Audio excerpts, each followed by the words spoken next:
Hello everybody. Welcome back. This is Professor West, and today I will be helping you to create a game that we're calling Save the Giraffe. Save the Giraffe is a very simple game. It'll have a giraffe on this side of the screen, and it'll have a lion running at it, and the whole point is just to move the giraffe so the lion doesn't hit it. So let's start by going to Projects and New Project. And we're going to name it something like Save the Giraffe. And I'm going to call mine 2 because I have several others. And this is oops, my companion app closed. Sorry about that. So, the first thing we're going to do on this game is we're going to have a start screen. So we're going to go to Layout, and we're going to grab a horizontal arrangement, and we're going to place it right there on the screen. And we're going to come over to the height, and we're going to tell it to fill the parent. As I've mentioned before, whenever you place an object on another object, the object that you're placing it on is the parent. So in this case, if you look over here under Components, we have the screen, and then we have the horizontal arrangement on the screen. So the screen is the parent. That means that anything you do to the screen can affect these other ones, and anything in it, but the things you do in these won't necessarily affect the screen. So when I tell my horizontal arrangement to fill the parent, I'm telling it to fill the height, because that's what I was on, was height. I'm telling it to fill the height from the top of the screen to the bottom of the screen. So I'm going to come over and do width and tell it to fill the parent also, and now my horizontal arrangement is the size of the screen roughly. It'll vary a little bit, but it'll be roughly the same. And the next thing I want to do is I want to add a picture, because I like to have a background on my start screen. Maybe you don't, and if you don't, that's fine. A lot of apps will have the company logo or the app logo or a picture of the app of what you're going to be playing. For this one, I'm going to just stick with a simple forest picture. So I'm going to go to Image. I'm going to tell it to upload the file, and then I'm going to choose a file. And I have a few pictures saved here. I've got one called Forest. And I'm just going to stick it on there. And I'm going to tell it OK. And now my forest picture just is right there on the screen. So as soon as this app comes up, that's what somebody's going to see. The only other thing I want to do on this first screen is add one button. So I'm going to come to User Interface, and I'm going to click on the button and drag it onto the screen. Now notice by default it's all the way at the left and all the way at the top. And that's because the horizontal arrangement is set to do that. So I'm going to click on the arrangement, and you can do it over here, or you can do it over here in the components. If I have on the button, I can click on the arrangement and see all the properties for the arrangement. And I'm going to come up and tell it to align horizontally in the center, and notice that moved my button over to the center. And then I'm going to tell it to align vertically in the center, and that's up and down. So now it's in the very center of the screen. So now I'm going to click on my button again, and now I've got all the properties for the button. So I'm going to change the text, and I'm just going to have the word start. You know what? I think I want it in all caps. I don't know why. I just like it. And now I think my button looks a little short. I like it to be a little wider. So I'm going to come over here while I'm still clicked on the button, and I'm going to tell it the width, and I'm going to click on this pixels part, and I'm going to give it a number. I'm going to say 100 pixels.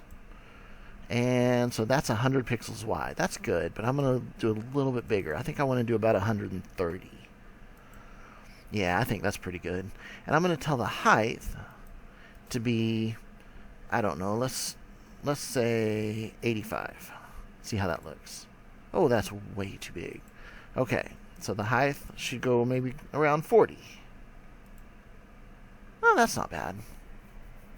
Last but not least, I'm going to change the font size. I want the font size to be a little bigger, so I'm going to tell it 25. I think that looks pretty good. And now one other thing that I want to do, I want to change the background color for the button. I don't really like the gray background, so I'm going to change it to something like dark blue. And that's nice for me. But if you notice, now it makes it difficult to see the word start.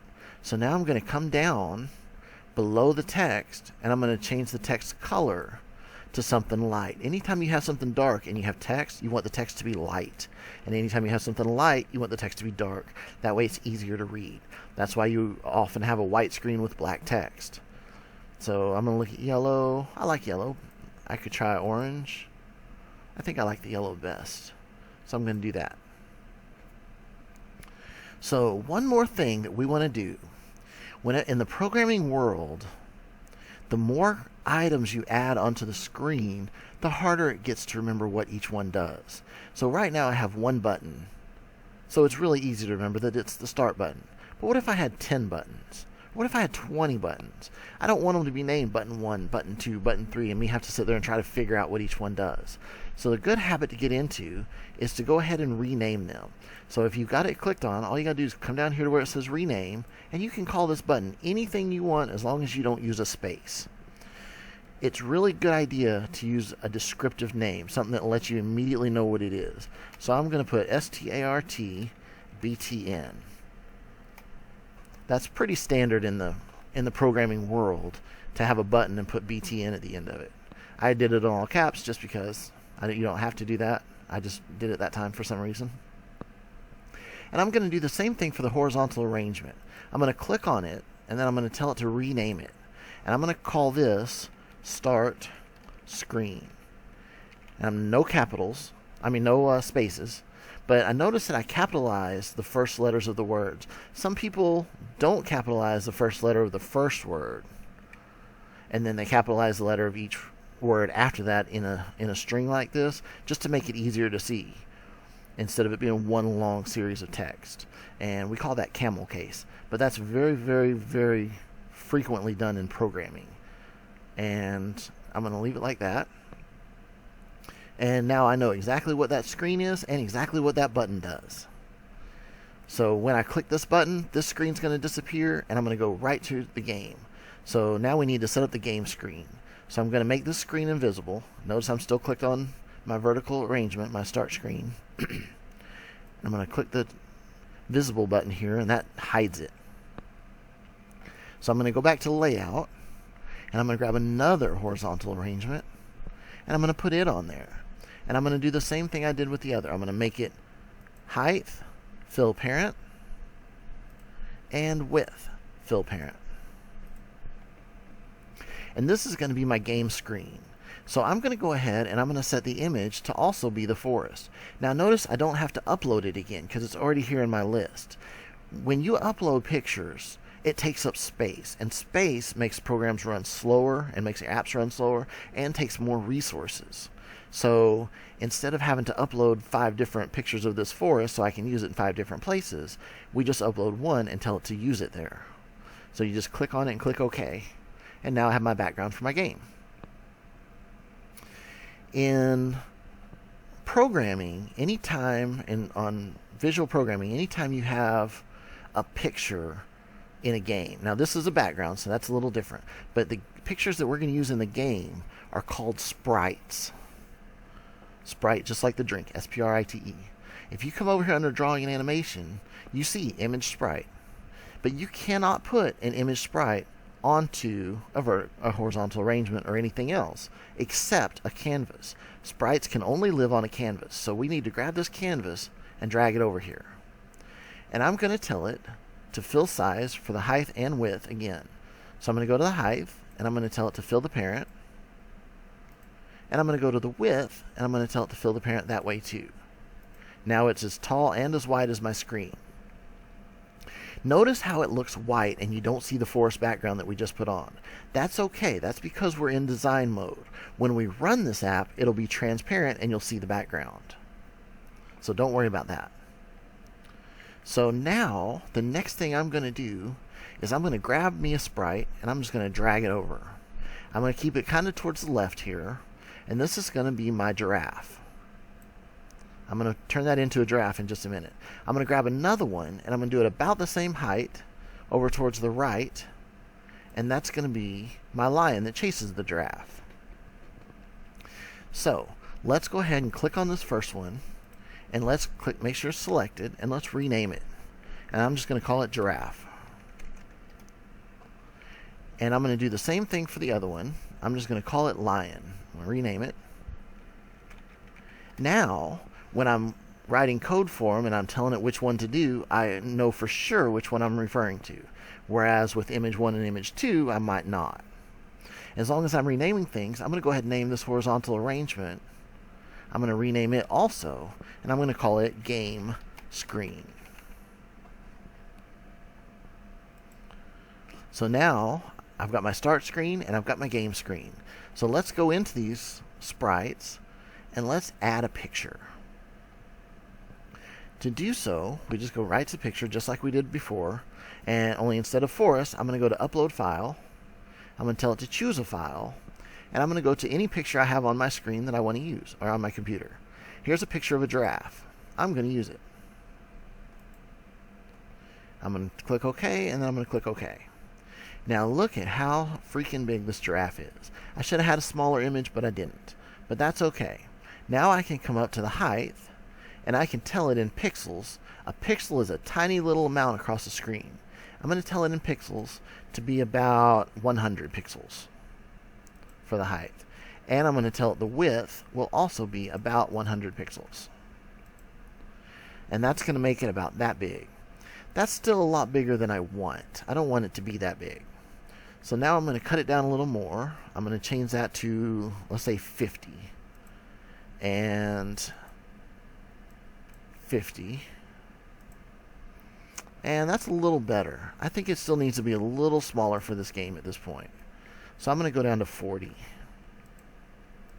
And 40. I'm keeping those the same because it's a square image. I don't have the transparency on this image, so it really doesn't matter. That's okay. So now for the lion, I'm going to do the same thing. I'm going to click on it, and then I'm going to come find the picture, and I'm going to upload me a picture of a lion. And you can really use anything. I mean, obviously, it doesn't have to be a lion just because I said lion. You can click OK. And notice it's really big too. So I'm going to go and I'm going to set this height. I'm going to click on pixels, and I'm going to do about the same size I did the other one, which was 40. And then the width, I also did 40. And that's pretty good. That's a pretty good size for my lion. So the point of this game at this time is he's just going to move to the left, and I'm going to try to make the giraffe move out of the way. That's all we're going to be doing for now. We have one more important thing that we need to do. So let's click on this game screen, or it could be still horizontal app, depending on if you renamed it. And we're going to set it to invisible. The reason we're going to do that is because we need to have a finishing screen, an ending screen. So let's go back to layout and do horizontal arrangement. Let's make it height, fill parent, and width, fill parent. And I think on my ending screens, on these lessons, I like to use something bright and annoying. So I like to use red. Just because that's annoying. If this was for real, I wouldn't be using red. If I was doing this to like maybe sell this app or try to get people to play it, I would use something a little less annoying. But I just like to use it, so I'm gonna. And I'm gonna go into user interface, and I'm gonna click a button and drag it onto the screen. And again, notice it's at the top on the left. So I don't want it there. So I'm going to click on my arrangement, and I'm going to tell it to center it across the top and to center it down. And I'm going to click on my button, and I'm going to change the text for my button. And for now, I'm just going to put restart. And I think that's pretty good, but I think I want to change the color also. So I'm going to come up to background color, and I'm going to pick... Maybe I'll pick a light blue this time. Well, that looks interesting. Maybe I'll pick green. Red and green. Why not? And then for the text, maybe I don't want black. Maybe I want dark blue. This is just getting more and more annoying. Okay, let's try font size, and I'm going to make it bigger. Notice that since I haven't told it the size of the button yet, it went ahead and just increased the entire size to fit the word restart. And that's actually about the size I want, so I'm good with that. You can obviously make yours a little less annoying than this, but that's okay. I'm going to now make this one invisible. Oops. See, I was only on the button. So only the button went invisible. So I'll make it visible again, and this time I'm going to click on the screen, and I'm going to make it invisible. And then I'm going to come back to the start screen, and I'm going to make it visible, because I want that to come up before any programming happens. So as soon as the game runs, this is going to come up. Now, we're in Designer. We're going to go into the blocks to write the code. We can go back into Designer by clicking this button, and it just brings us right back. But we're going to go into the blocks. You know what? Let's go back to Designer for one. Nope, let's go ahead and stay here. I'll show you in a second the other way. I kind of like doing that anyway. So, the first thing we're going to want to do on our game is we're going to come to this start screen, to the button, which is called Start Button, and we're going to use it. So it's a good idea. I mean, we don't have to do this first. We could do everything else first and do this last. But it's a really good idea to do things at least sort of in the order that the game's going to use them. That way you don't miss anything, because it's really easy if you're not doing things in order to miss something. So let's come to the Start button and bring up all of its tools that you can use. And we're going to go to this very top one where it says Click, and we're just going to put it right there on the screen. And what we want to happen is when this button gets clicked, we want our start screen to disappear, to become invisible, and we want our game screen to appear. So let's go to the start screen. Let's come all the way down where it says set start screen set start screen visible. And we're going to click on visible, and we're going to drag it over here. And then we're going to come up to the logic, and we're going to say false. Visible means you can see it. So we're going to say you can see it. Nope, false. Then we're going to come to the game screen. We want to do the exact same thing. Set game screen visible. And we're going to put it up here, and we're going to make that one true. So we're going to say you can see it. Yep, true. And now we want to do, as soon as they click that button, we want to start our lion moving. So how do we do that? Well, we come over to the lion, and we come down to the green section, and we tell it to set the speed. Set lion speed. And we're going to drag that right on there. And it doesn't matter if it's first or after. It could be in any of these places. It doesn't matter, because they're all going to happen. And what are we going to set it to? Well, here's the trick. First, we're going to create a variable. So come over here to variables and come up to initialize global variable. And we're going to rename it. I'm going to call it lion speed. And that way I always know what this is. No matter what I'm using, as soon as I see my variable called lion speed, I know it's the lion's speed. And I'm going to come over to the math, and I'm going to come all the way up to the top, and I'm going to grab a number and plug it in. And I'm going to set this variable to 5. Now, even though this says lion speed, it does not at this time have anything to do with the lion's actual speed. We have to make a connection and tell it to do that.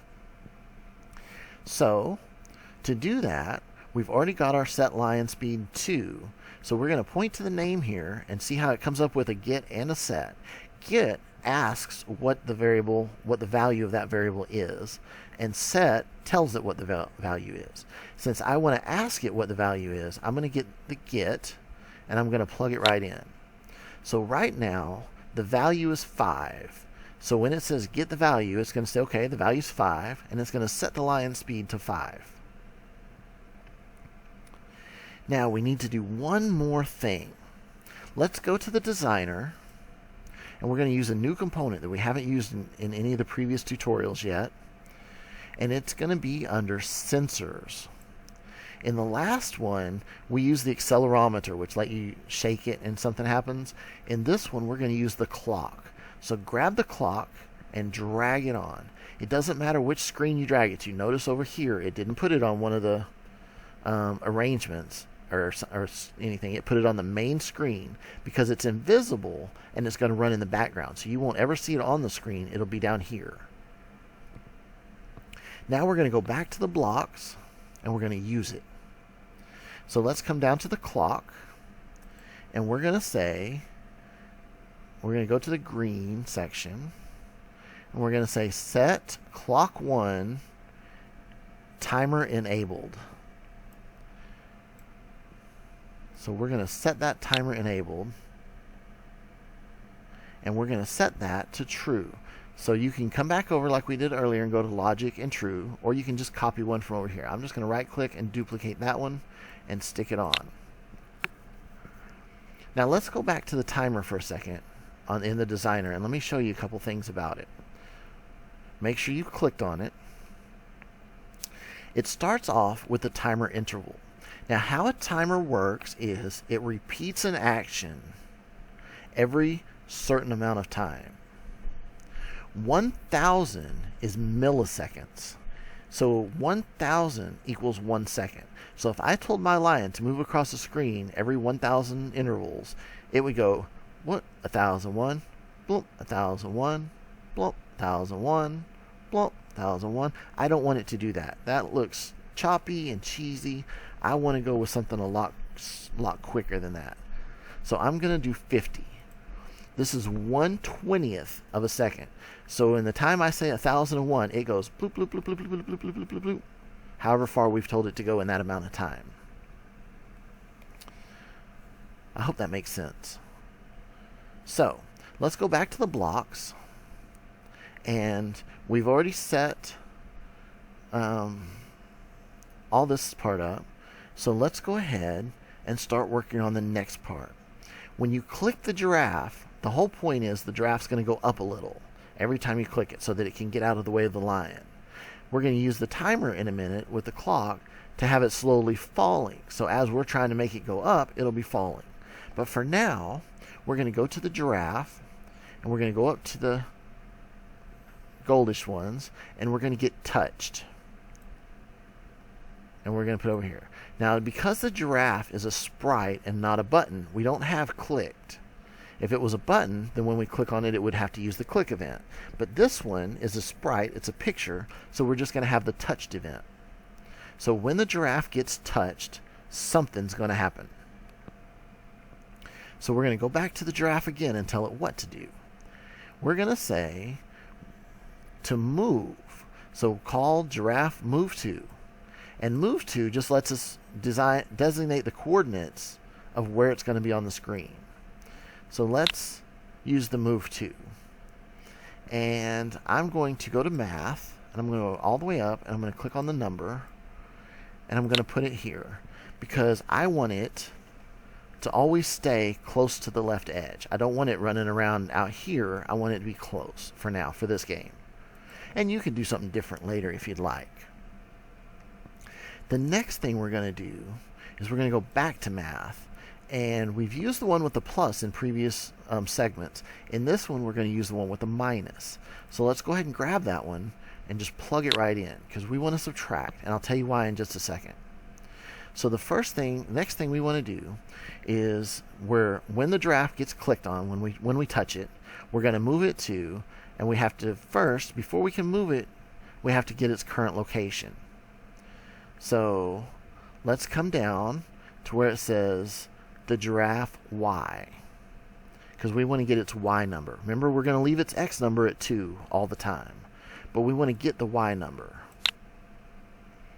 Now, the next thing we want to do is we want to come up to math, and we want to click on the number, and we're going to drag it over here. And let's change that to a 10. So every time, here's what it's going to do. Every time we click on the giraffe, it's going to move it to the same spot, the same distance from the edge here, but it's going to do whatever the spot is minus 10. Now this is important.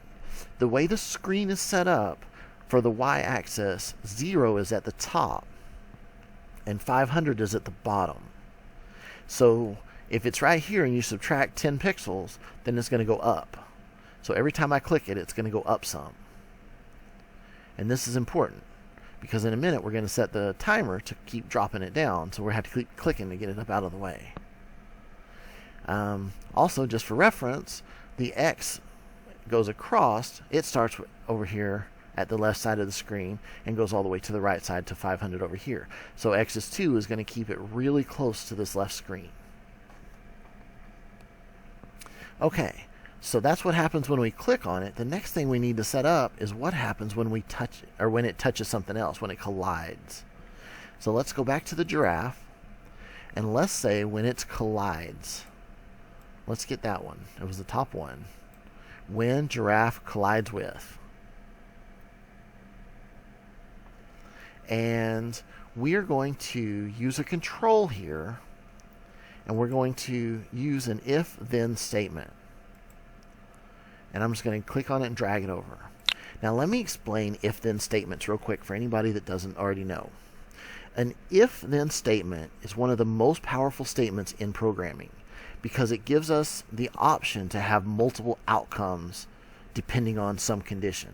So if I were to tell you, if it's time for the football game to start, turn it on channel 4, then you would know if it's time, then I need to turn it on channel 4. And you would also know if it's not time, I don't need to turn it on channel 4. So if statements, if it's true, so in that case, if it's time for the football game to start, then do this, which would be, in our case, turn it on channel 4. But it completely ignores this if that's not true. So just like you would do, if it's not time for the game to start, you wouldn't turn it on. It would ignore this just like you and I would do. So what we need to do now is set up the condition, the if, and let's come back over to giraffe. And we're going to use if giraffe is colliding with, so let's grab this one and let's bring it over here. If the giraffe is colliding with, and now we're going to click on the lion and come all the way down, and it's a little off my screen here. The very last one just says lion, and we're just going to plug it in. So if the giraffe collides with the lion, then something's going to happen. And what's going to happen? Well, the game's going to be over. So when the game started, we had to set the game screen to visible and set the start screen to invisible. Now we need to do the same thing, only we need to set the game screen to invisible, and we need to set the final screen to visible. So let's come over here, and I'm just going to right click on this game screen and duplicate it, and I'm going to drag it down. And then I'm going to come over here and I'm going to do this little drop down, and I'm going to choose false. So if the giraffe collides with the lion, then the game screen being visible is going to be false. And I'm going to do the same thing one more time. I'm going to go ahead and duplicate the start screen again, because we can also use this drop down to choose a different one. Now notice we've already used the start screen and we've already used the game screen, so I want to make the horizontal arrangement, the final screen, visible. So I'm going to click on that and I'm going to click true. Now, I told you before that we like to name things. Horizontal arrangement screen is a terrible name. So I'm going to come over here in the side and I'm going to click on the horizontal arrangement screen and I'm just going to rename it. And I'm going to come up with something like end screen. And I'm going to click OK. And I want to show you what happened. Everywhere that I had the horizontal screen on here has now been changed to end screen. So it's already set up for you. You don't have to make any other adjustments. If you just change the name, it changes it everywhere that it's being used. If I come back to the designer now, let me get down just a little bit, and I come back to the designer, now it says end screen over here for my designer. When I go back to the blocks, I've got it. So I'm going to set that end screen to true, because I want that screen to come up. So the next thing I want, I'm going to go ahead and show you something else that's kind of neat. Let's come down to the end screen where it's got button 1. Let's click on that. And I'm going to come down to set button 1 text. And I'm going to click it in here. And then I'm going to come over and I'm going to get the text variable. And I'm going to scroll all the way up and get some actual text. And I'm going to write game over try again with a question mark. Why not? Now, in my designer, I told it that the text that showed up on that button just said restart. But now I'm telling it to override that and put this text on it, which is a pretty neat little feature. You can change the text on any button that you want like that. Okay, we only have two little things left to do. First, we need to see the lion's going to be moving to the left. Well, what happens when the lion gets to the edge of the screen? We haven't set that up yet.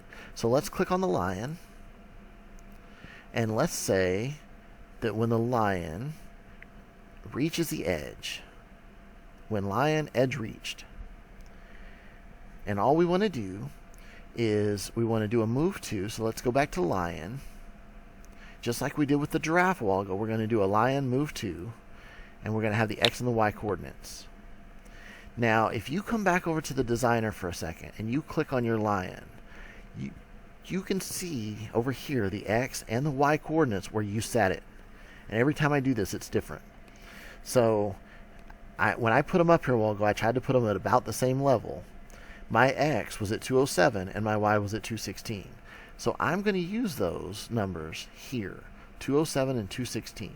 So I'm going to use math, and I'm going to grab this one, and I'm going to say 207, I think.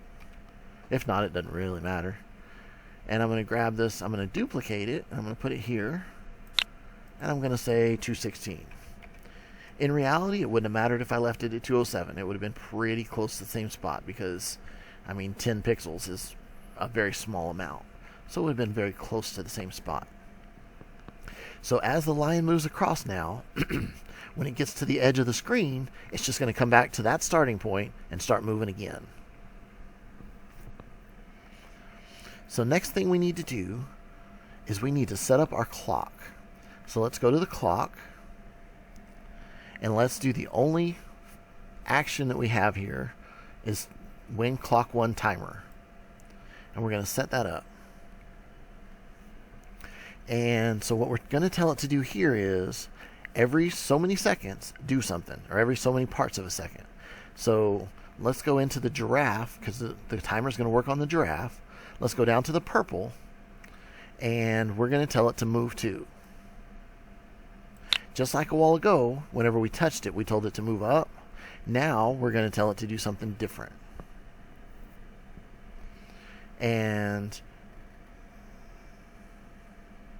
I can actually, I'm going to duplicate this 2.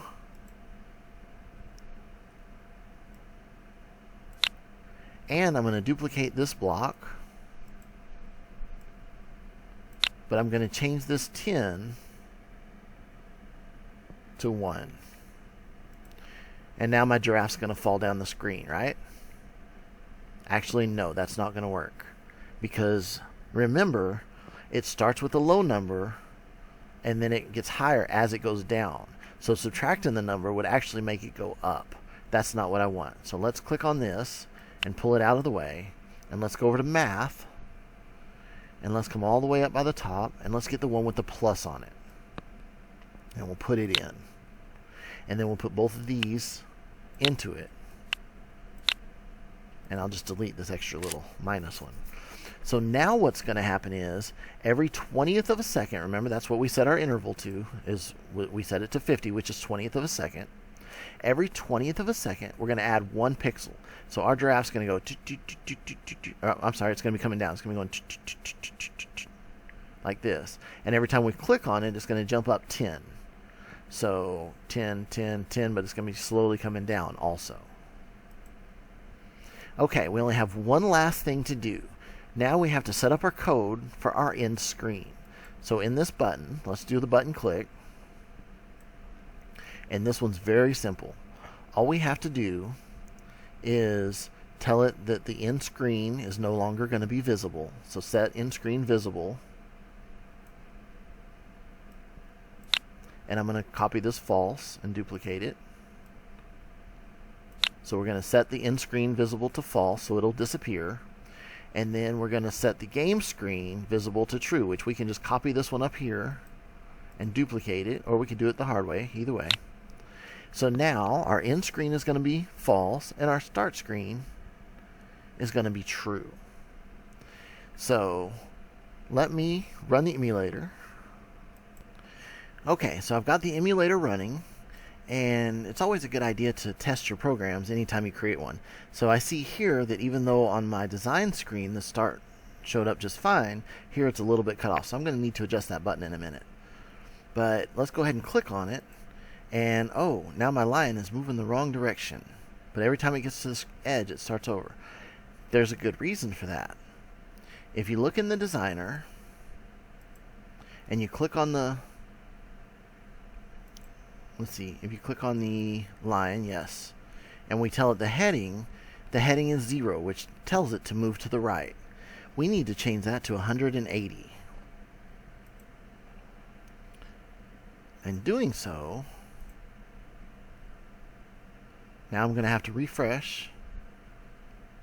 When I click on it, now it starts moving over. And notice our little guy's falling still, but when I click on him, he starts going up.